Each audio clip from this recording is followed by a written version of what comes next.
Welcome to Satsang.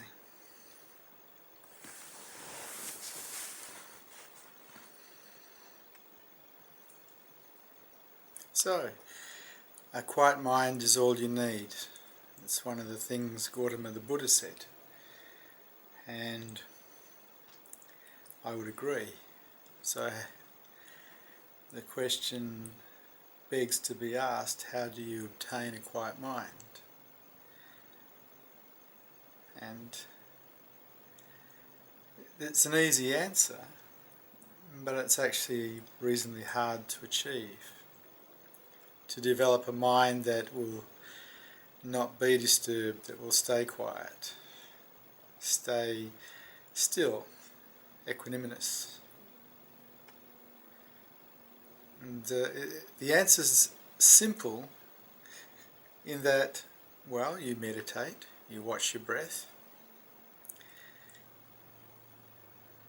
you look, and any obstacles that you see that are causing disturbance, you find the root of them, the belief systems that are attached, and you see through them and you remove them, discount them. And it sounds very simple, and it is, but it takes a fair bit of vigilance and a fair bit of discipline to do that.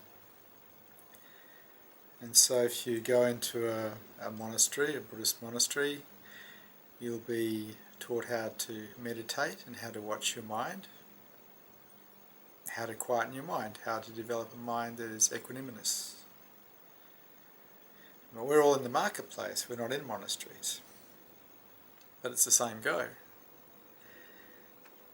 It's the same teaching.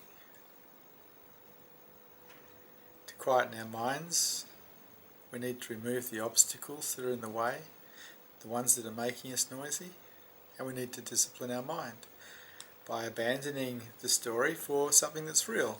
The breath will do, footfalls will do, sounds will do, anything that's real will do.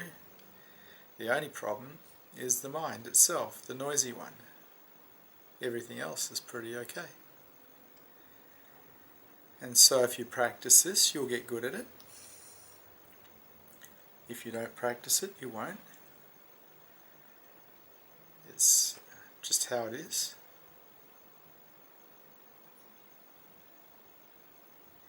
It pretty much begins with learning to still the body, learning to be able to stay still. And then you notice the mind moving. So you keep the body still. And the mind will move, and you find it moving, you come back to something that's real, like the breath. And you watch the breath. And then your awareness is now aware of something that's real. It's abandoned, the mind has abandoned itself, it has abandoned its own dream for something that is real. Now it's learning surrender. It's learning to surrender its thoughts, its dream, for that is real. That is not illusionary, because the mind itself, thoughts are illusionary, they're not real. And slowly but surely the mind learns to quieten itself, learns to behave itself, you could say. Not through harshness, but through gentleness. While watching the breath, you find the mind's wandered into some dream, you gently bring the mind back to being aware of the breath. That's real.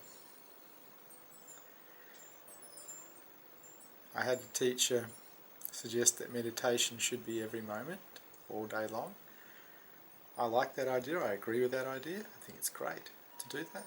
Just to be present to what's real, just to be here, always here. And it's up to you. What do you want? How do you want to live your life? If you're interested in developing a quiet mind, it'll take a bit of practice, especially if you've practiced developing a noisy mind. I remember when I was first introduced to meditation, I found it very difficult to keep bringing awareness back to the breath away from wherever I'd found myself thinking about. But I sat every day, and slowly but surely I got a little better and a little better at it. But only because of practice, nothing else. That's what makes a difference, whether you practice or not. Whatever you practice, you get good at. The other beauty of watching the mind and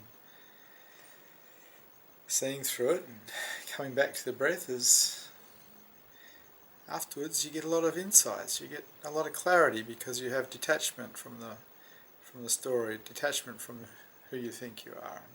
You see a great deal. You see all sorts of things that you've been involved in that you would rather not be involved in. It gives you the opportunity to not be involved in them because you've seen them now. In other words, you've become more conscious of your own mind. And higher consciousness is about becoming more conscious.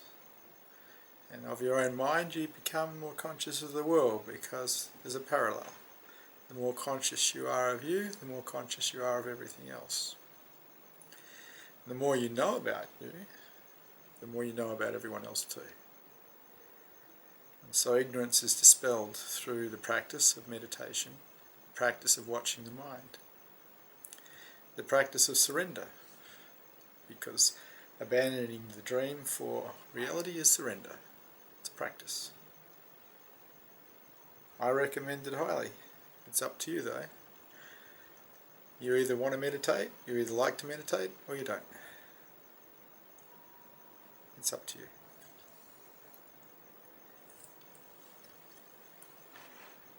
Thank you for Satsang.